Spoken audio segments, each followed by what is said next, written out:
Revisionismo histórico. Para conocer la verdadera historia y no la propaganda que nos venden como historia.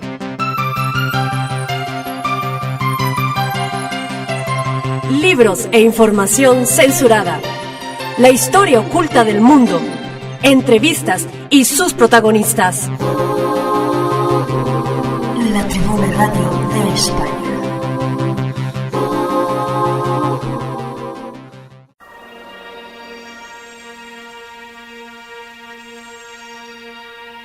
Sir Percival Harrison Fawcett, el verdadero Indiana Jones.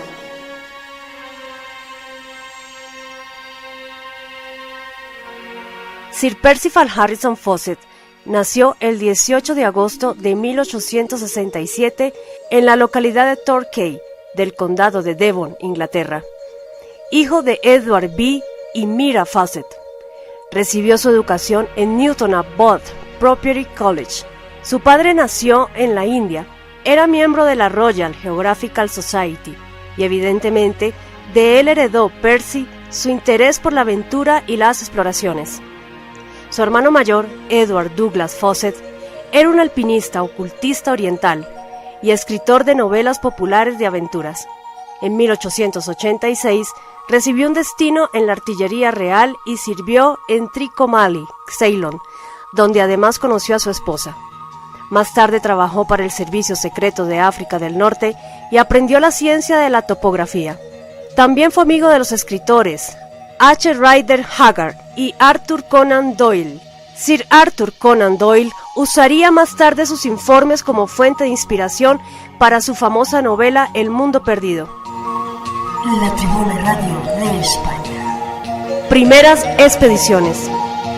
La primera expedición de Fawcett a Sudamérica fue en 1905, a consecuencia de las guerras por cuestiones limítrofes entre Brasil, Bolivia y Perú.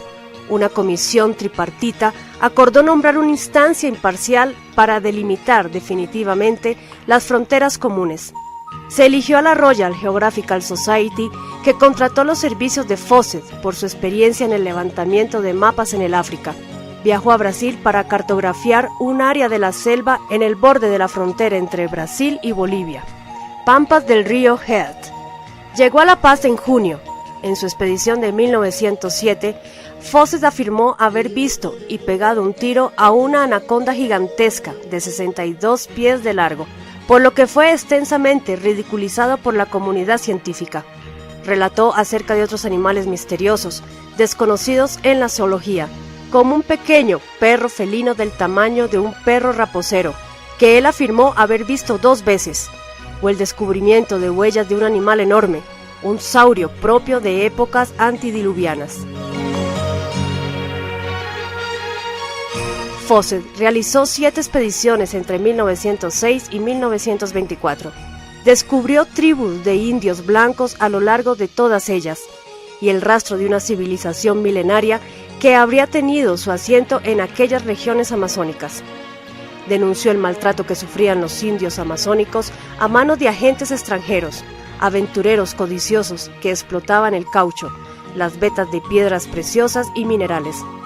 Fawcett, gracias a regalos, paciencia y comportamiento amable, se ganó la confianza de muchos jefes tribales, lo que le permitió estudiar el comportamiento de los indios amazónicos, algunos en estado avanzado de degeneración, antropófagos, cazadores de cabezas, sacrificadores humanos, pero que le posibilitaron a su vez entrar en contacto con remanentes de una etnia de raza blanca, que sin duda sería el residuo de una grandiosa nación que habría florecido en eras remotas.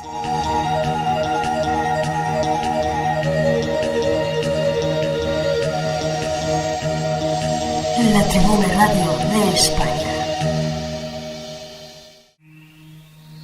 Fawcett recorrió a caballo regiones ignotas de territorio boliviano, hizo una recopilación maravillosa de las leyendas locales por donde pasó. Reconoció Tiahuanaco, el Cusco y Machu Picchu, recientemente descubierta en aquellos años de exploración. En 1910, Fawcett hizo un viaje al río Head para encontrar su origen, proponiendo asombrosos descubrimientos como la planta cuya savia permitiría amasar la piedra y que dio lugar a la teoría de que, con este tipo de conocimientos perdidos, los antiguos habrían podido desarrollar su cultura megalítica. Regresó a Gran Bretaña para el servicio activo en el ejército durante la Primera Guerra Mundial. Se ofreció como voluntario para el frente en Flandes y encabezó una brigada de artillería a pesar de tener casi 50 años de edad. Después de la guerra, regresó a Brasil para estudiar la fauna local y la arqueología. Búsquedas de una civilización prehistórica. Fawcett había estudiado antiguas leyendas y archivos históricos, convenciéndose de que una ciudad perdida existió en algún sitio de la región de Mato Grosso, una ciudad a la que puso el nombre de Zeta. Según el propio Fawcett, su principal fuente escrita era un documento portugués del siglo XVIII, dejado por un grupo de cazadores de fortuna que anduvieron durante 10 años por regiones interiores de Brasil, descubriendo finalmente una antigua ciudad en ruinas, la ciudad perdida del manuscrito 512.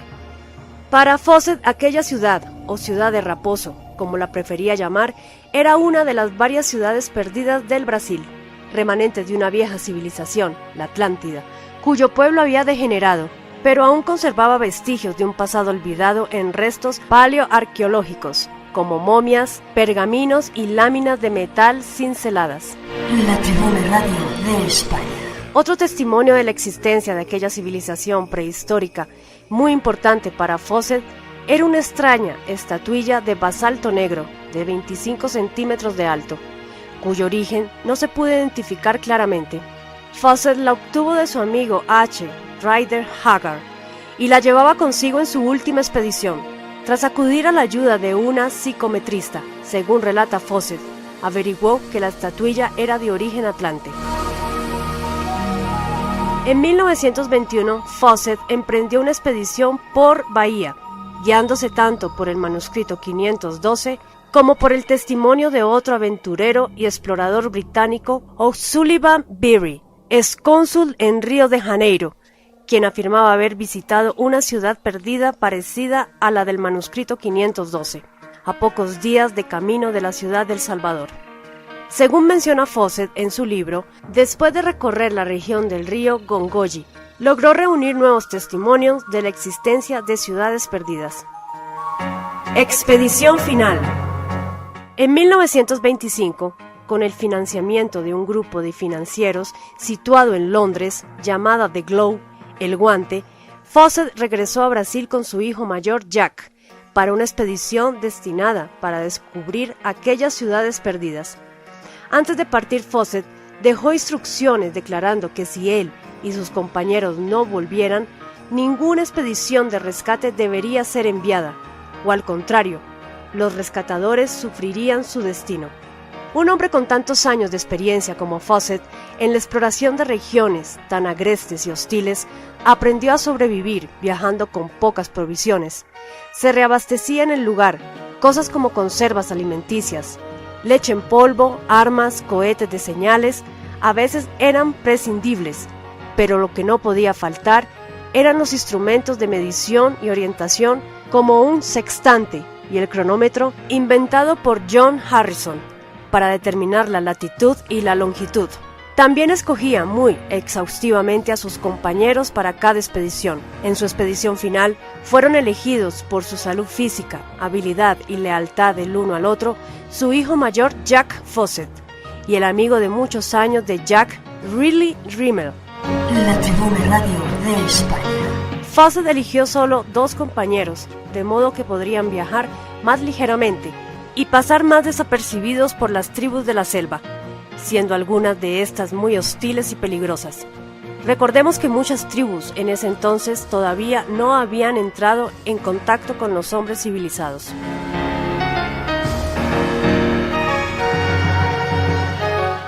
La última señal de Fawcett fue el 29 de mayo de 1925, cuando telegrafió a su esposa que estaba listo para penetrar territorio inexplorado, acompañado únicamente de Jack y Riley. Relató que estaban cruzando el Alto Xingu, un afluente del sudeste del río Amazonas. Desde entonces nada más se escuchó de ellos. Se ha especulado que los indios locales los habrían matado cerca al río Culuene. Varias tribus fueron sospechosas del asesinato en aquel tiempo. Los Calapalos, los últimos en verlos, o los Arumas, Suyas, o tribus savantes, cuyo territorio estaban penetrando. Ambos jóvenes ya estaban cojos y enfermos cuando fueron vistos por última vez, y no hay ninguna prueba de que fueron asesinados. Es probable que hayan muerto de causas naturales en la selva brasileña. En 1927, un letrero con nombre de Fawcett fue encontrado entre una tribu indígena. En junio de 1933, una brújula de teodolito, perteneciente a Fawcett, fue encontrada cerca de los indios Baclari de Mato Grosso, por el coronel Aniceto Botelho.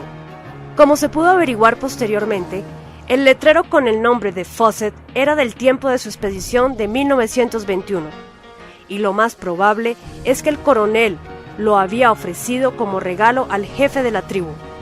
En el caso de la brújula también se pudo probar que hubiera sido dejada antes de que Fawcett se había adentrado en la selva en su viaje final. La Tribuna Radio de España. Sin duda, Sir Percival Fawcett inspiró la creación del personaje de ficción Indiana Jones. Es absolutamente remarcable que un hombre de valor inaudito haya existido realmente.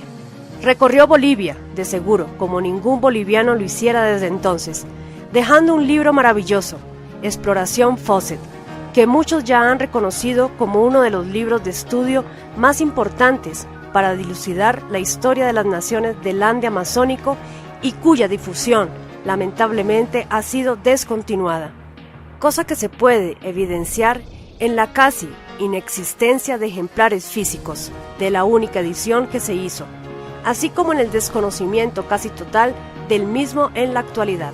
Es menester, pues, para los bolivianos, andinos e hispanoamericanos en general, honrar a este héroe que debemos nacionalizar por el valioso y extraordinario aporte de sus temerarias exploraciones, que han inspirado e inspiran a una nueva generación de audaces investigadores como Carl Brugger y Graham Hancock, entre muchos otros.